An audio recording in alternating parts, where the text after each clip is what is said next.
माझं सोलापूर न्यूजमध्ये आपल्या सगळ्यांचं स्वागत। आंध्र प्रदेशामधून बारामतीकडे होणारी गांजासारखी अंमली पदार्थाची तस्करी सोलापूर ग्रामीण गुन्हे शाखेच्या पोलिसांनी पकडली।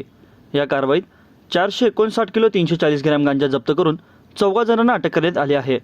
सोलापूर पुणे महामार्गावर कोंडी तालुका उत्तर सोलापूर येथे ही कारवाई करण्यात आली। आंध्र प्रदेशातील श्रीकुलम येथून गांजा वाहतूक करणारी मोटार सोलापूर मार्गे बारामतीकडे जाणार असल्याची गोपनीय माहिती मिळाल्यानंतर कोंडी येथे सापळा लावण्यात आला। यामध्ये अशोक लेलंड पिकअप वाहनातून MH42 BF 1920 यामधून 459 किलो 340 ग्रॅम वजनाचा गांजा सापडला।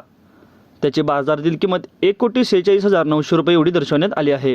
ग्रामीण पोलीस दलातर्फे नार्कोटिक ड्रग्सच्या संदर्भामध्ये नुकत्याच 2 मोठ्या कारवाया करण्यात आल्या आहेत। पहिल्या कारवाईमध्ये दिनांक 19 रोजी जवळपास 459 किलो गांजा आपल्या सोलापूर ग्रामीण पोलीस दलाच्या स्थानिक गुन्हे शाखेने पकडलेला आहे। ही कारवाई जी आहे ही एका गोपनीय माहितीवरून करण्यात आलेली आहे। यामध्ये आपण 3 आरोपींना अटक करण्यात आली असून हा गांजा जो आहे हा आंध्र प्रदेशमधून बारामतीकडे जात होता।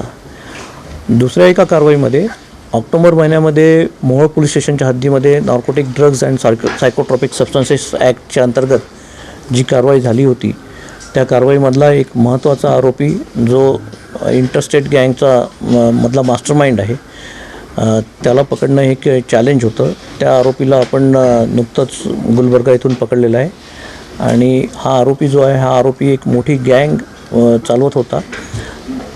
या गँगच्या माध्यमातून बंद पडलेले MIDC मधले कारखाने जे आहेत हे कारखाने भाड्याने घेणे आणि त्या ठिकाणी MDचे प्रोडक्शन करणे असं या गँगची कार्यपद्धती होती।